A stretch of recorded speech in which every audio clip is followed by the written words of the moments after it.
جہاں تک ان خبروں کا تعلق ہے کہ پی ایم ایل این کے بہت سارے اراکین پارلیمنٹ جو ہیں انہوں نے حکومت کو یقین دہانی کرا رکھی ہے کہ اگر ضرورت پڑے گی تو ہم حکومت کا ساتھ دیں گے اور کوئی ہم ریزائن نہیں دیں گے. اگر ہمارے ریزائن جمع بھی کرا دیے گئے تو ہم اسپیکر کے سامنے اس کا اعتراف نہیں کریں گے بلکہ انکار کر دیں گے. اور ان کی تعداد 15 سے لے کر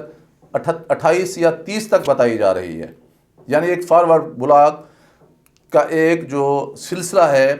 یا ایک موجودگی ہے وہ پی ایم ایل این کے اندر عملی طور پر موجود ہے. اس کو شو کب کرنا ہے یہ اب حکومت یا متعلقہ لوگوں کا یا اداروں کا کام ہے. پی ایم ایل این اور جے یو آئی کا جو موقف رہا ہے اس میں ریزائن بہت کلیدی اہمیت کی حامل بات رہی ہے. لیکن پیپلز پارٹی نے کھل کر اب اس سے انکار کر دیا ہے. بلکہ پیپلز پارٹی نے جو ضمنی بائی الیکشنز ہو رہے ہیں ان میں بھی حصہ لینے کا اعلان کر دیا ہے. اپنے کینڈیڈیٹس کی بھی انہوں نے اپنی ایک شارٹ لسٹ بھی بنا لی ہے. اب وہ پارٹیاں جو اپنے پہلے سے ہی موجود منتخب نمائندوں کے ریزائن دینے جا رہی تھیں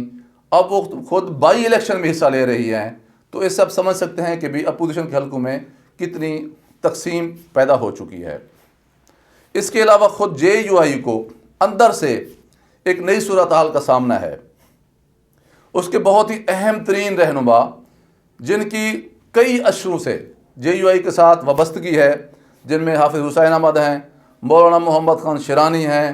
گل نصیب ہیں, شجاع الملک صاحب ہیں. یہ 4-5 ایسے لوگ ہیں جو بہت ہی پارٹی کے بانی اراکین میں سے ہیں. انہوں نے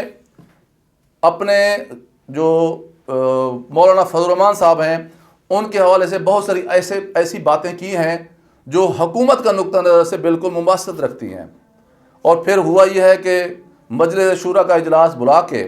اس میں بہت سارے لوگ موجود بھی نہیں تھے. اس کے باوجود ان 4 لوگوں کو بغیر نوٹس دیے, بغیر ان کا موقف جانے, بغیر ان کو سنے ہوئے ان کو پارٹی سے نکال دیا گیا ہے. ظاہر ہے اس کے بعد یہ جو جے یو آئی کے اندر ایک جو انتشار پیدا ہوا ہے یہ رکے گا نہیں, یہ تھمے گا نہیں, بلکہ یہ مزید بڑھے گا. اور بلوچستان میں خاص طور پر جے یو آئی کے اوپر بڑے سنگین اور مضر اثرات مرتب ہوں گے. ایک اور بات ہی بڑی اہم ہے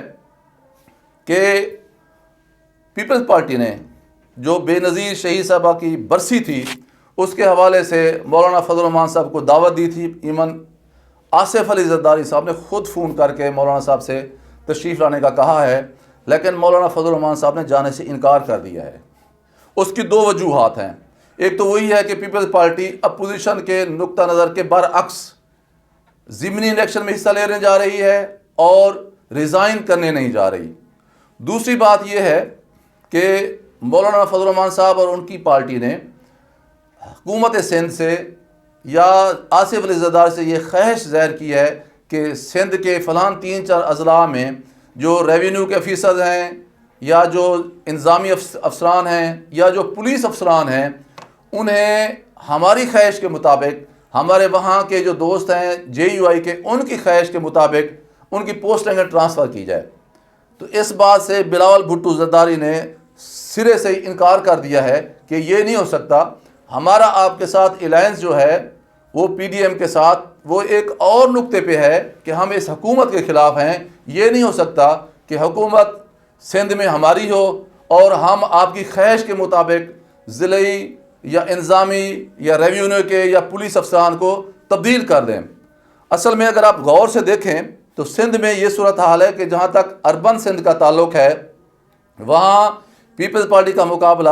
ایم کیو ایم سے ہوتا رہا ہے اور اب پی ٹی آئی کے ساتھ بھی ہوا ہے. جہاں تک رورل سندھ کا یا دیہی سندھ کا تعلق ہے وہاں پیپلز پارٹی اور جے یو کا ہمیشہ آپس میں مقابلہ ہوتا ہے, قریب مقابلہ ہوتا ہے, اگرچہ پیپلز پارٹی ہمیشہ جیت جاتی ہے. تو پیپلز پارٹی کے وہ لوگ جو منتخب ہو گئے ہیں وہاں سے M P A M N A بن گئے ہیں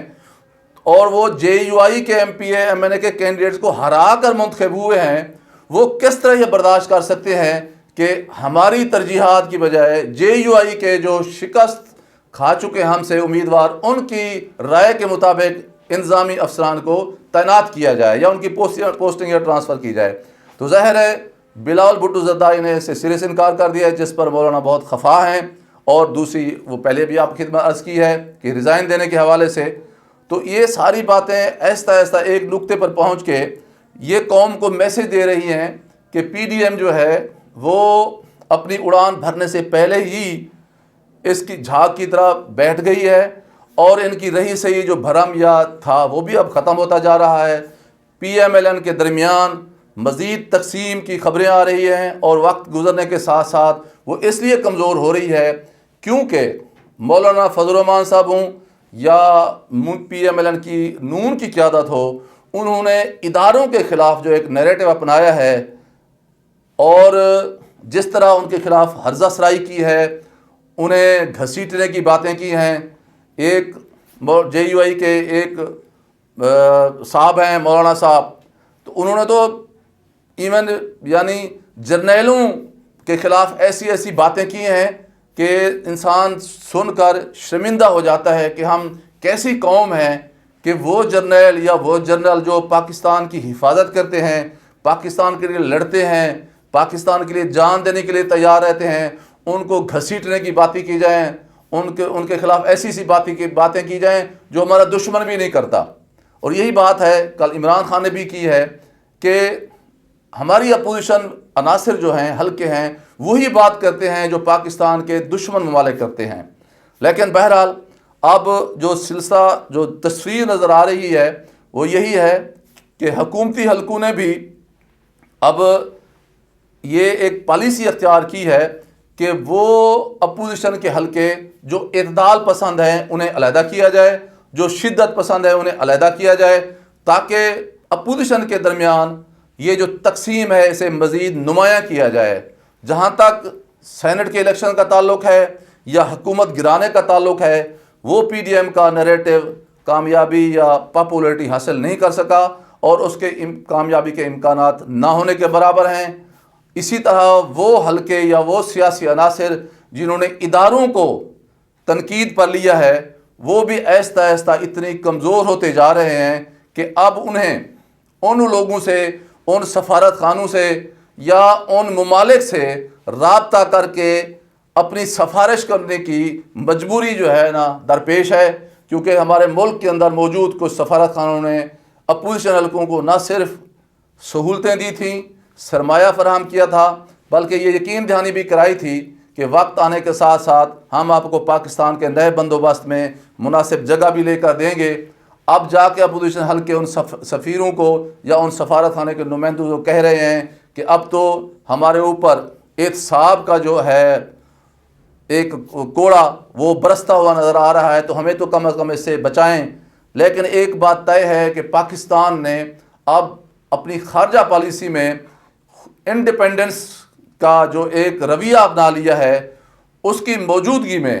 نہ تو عرب ممالک اور نہ ہی امریکہ، نہ ہی کوئی دنیا کی اور طاقت آپ پاکستان کی حکومت یا پاکستان کے اداروں کو ہماری قومی مفادات یا ترجیحات کے برعکس کوئی بھی فیصلہ کرنے کے لیے مجبور نہیں کر سکتی. تو توقع یہی رکھنی چاہیے کہ آنے والے دنوں میں ملک کے اندر جو موجودہ سیاسی پولرائزیشن ہے یا ایک ڈیوائیڈ ہے وہ آہستہ آہستہ کم ہوتی جائے گی، اور وہ حلقے جو اداروں کے خلاف یا ملک کے خلاف باتیں کرتے رہے ہیں وہ کمزور ہوتے جائیں گے، اور وہ لوگ جو اعتدال پسند ہیں، ملک سے محبت رکھتے ہیں اور اداروں کے خلاف بھی اتنی نفرت نہیں رکھتے، وہ ایک طرف ہوتے جائیں گے. اور انشاءاللہ تعالیٰ پوری پاکستانی قوم جو ہمیں اندرونی یا بیرونی چیلنجز ہیں ان کے مقابلے کرنے کے لیے یکسو ہو کر آنے والے مستقبل کے لیے، آنے والے پاکستان کے روشن مستقبل کے لیے اپنی اجتماعی دانش کو بروئے کار لا سکے گی. خواتین حضرات، آپ سے گزارش ہے کہ میرے YouTube channel doctor Nazir Siddiqui کو سبسکرائب فرمائیں، اس ویڈیو کو زیادہ سے زیادہ شیئر کریں اور گھنٹی کے بٹن کو ضرور دبا دیں تاکہ میری کوئی بھی ویڈیو آپ دوستوں کی خدمت میں فوراً پہنچ سکے. اپنا خیال رکھیے، اپنے ارد گرد کے لوگوں کا خیال رکھیے، اور سب سے زیادہ میرے پیارے پاکستان کا خیال رکھیے. پاکستان زندہ باد.